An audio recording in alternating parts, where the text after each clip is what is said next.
Hi everyone. So today we are going to do the next topic. We've already covered SKM and ISLM and I did the theory in detail. So I'm sure you'll be able to do all the questions associated with those topics for UGC NET. Today we're going to take a different approach. We're actually going to solve questions for the next topic. So after SKM and ISLM, the next topic that comes is ADAS. Now ADAS is given in a very fragmented manner in UGC NET.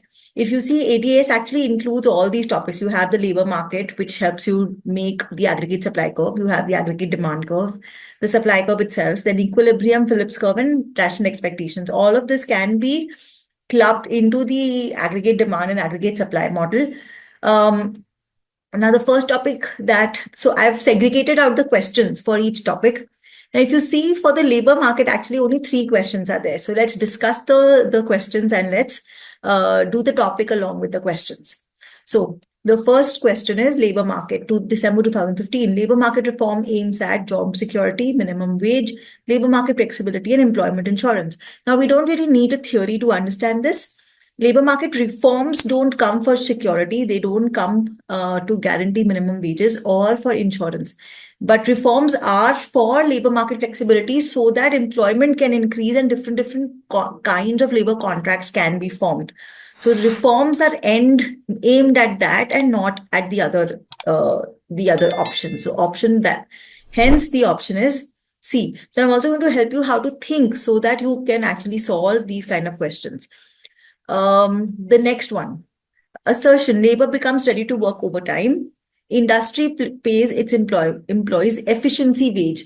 So both are correct, but R is not the correct explanation for A, because labor becomes ready to work overtime if you pay them more. Industry pays them efficiency wage so that workers are productive, but that is not the reason.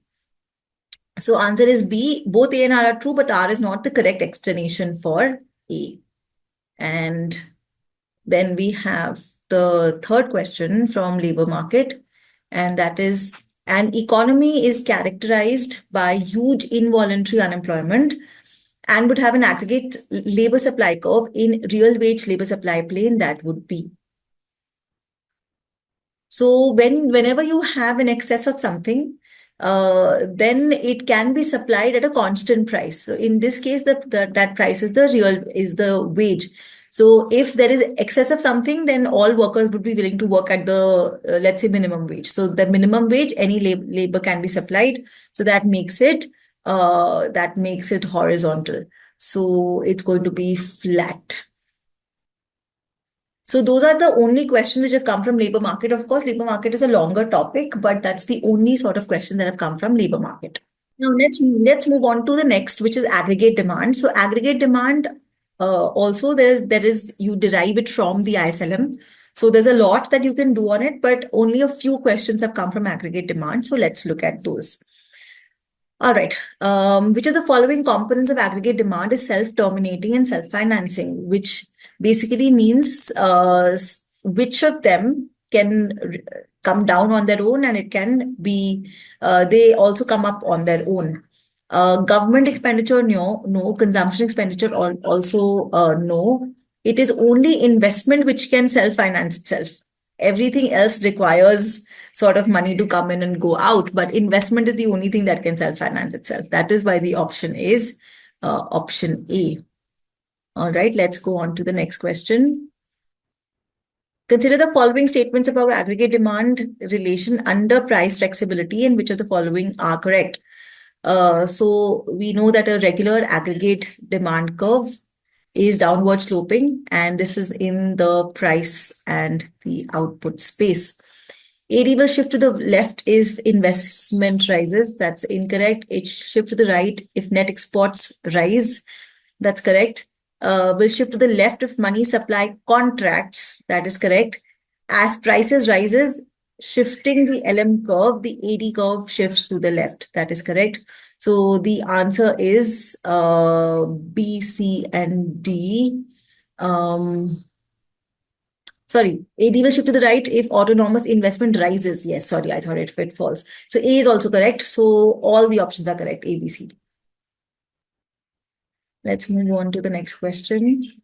Okay, that's it. So these are the only 2 questions on aggregate demand that are there. New Keynesians use, so this is the next topic, aggregate supply curve. Again, it's a very large topic, but what comes in UGC net is very limited. So let's solve all the questions for aggregate supply curve. New Keynesians use which of the following to explain wage and price stickiness? Staggered labor contracts, fixed menu costs, behavior based on rationality. So all of those are new concepts which are being put into to explain price and wage stickiness. So all of the above, D is the right answer. All right, next. In the efficiency wage model, real wage is set to minimize the efficiency, no, clear the labor market, no, that's more than the labor market clearing price, not to clear the labor market, maximize the efficiency of worker per rupee. So out of the options, if you see, D is the only that is making logical sense. All right, next. Match the following to who gave which theory. And accelerator and multiplier was given by, I think, Samuelson. Cambridge approach, those were all the Cambridge economists, which should be Marshall and Pigou.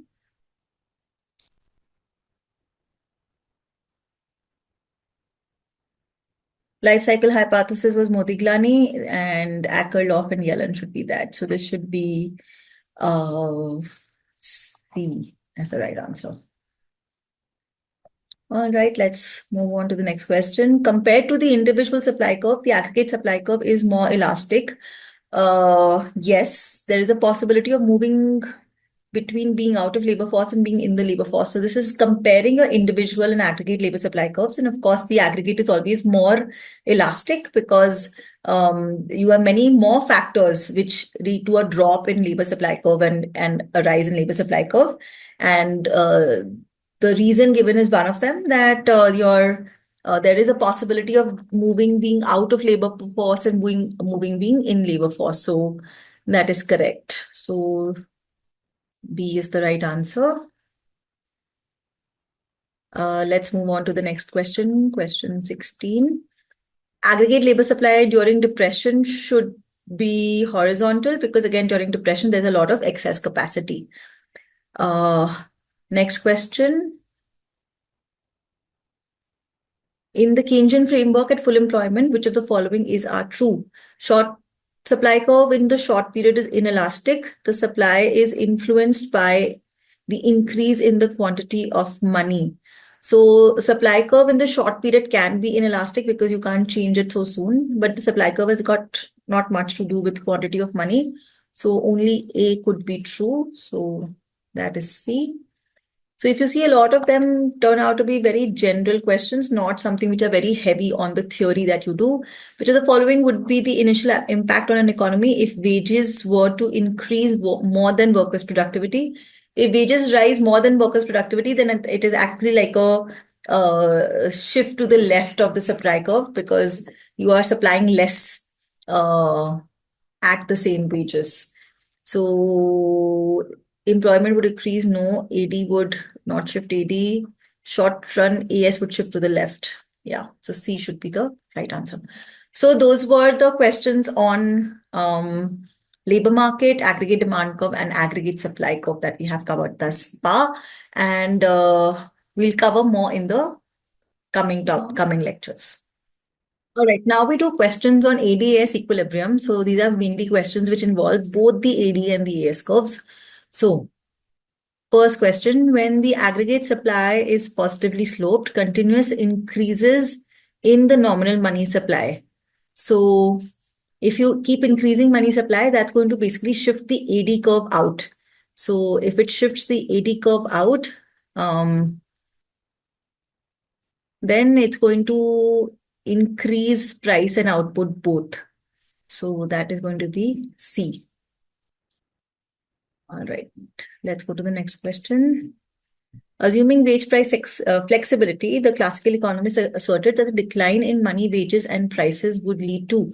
Now, in the classical model, we know that your AS curve is actually vertical, right?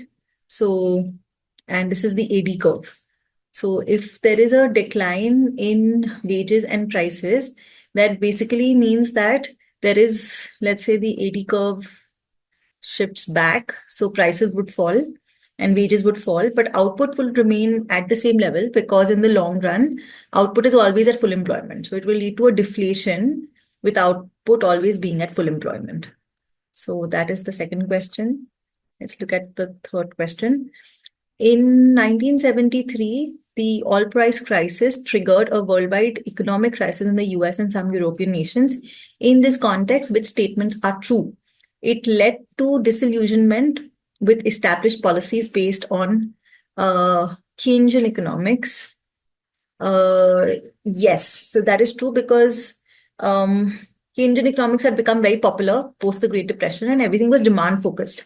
The oil price shock actually brought focus back onto supply side policies. So A is actually true. There emerged a major slowdown in stagflation. So there was inflation. Yes.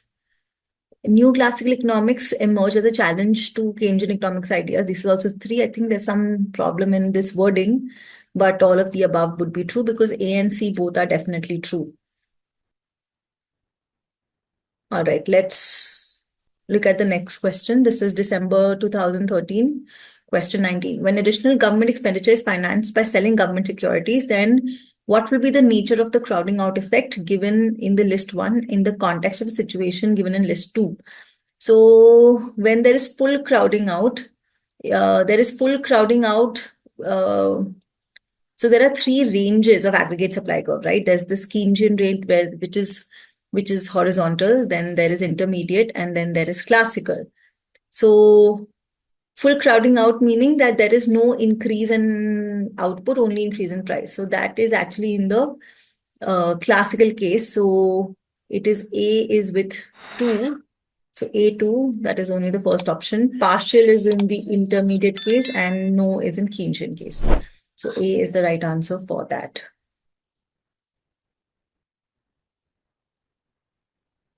Let's move on to the next question. Assume that an economy begins in macroeconomic equilibrium, then taxes are significantly decreased. Now, if taxes fall, that is going to be like a shift in AS, and that is like a shift in IS, and it's going to be like a shift in the aggregate demand curve. So it's the AD curve would shift out, and there is going to be an increase in prices and increase in output. There is expansion and inflation. So C is the right answer for that. Then the next question, which of the following are expansionary monetary policy measures to cure deflation? So there is falling prices and you want prices to rise. So everything that increases money supply is going to cause prices to rise. So the central bank, if it buys government securities from commercial banks at the public, if it buys securities, it's going to increase money supply. So A is the right answer. Central bank hikes bank rate. No. The central bank increases CRR. No. The central bank reduces CRR. Yes. Lower banks rate, right? So A, D, and D. So D is the right answer. Then let's move on to the next question. According to Keynesians, increasing inflation will help in minimizing unemployment, maximizing output. So both are true. And D is the right answer. This could also have been put in the Phillips curve question. Okay, a recessionary gap. Recessionary gap is the gap between the current output and full employment output.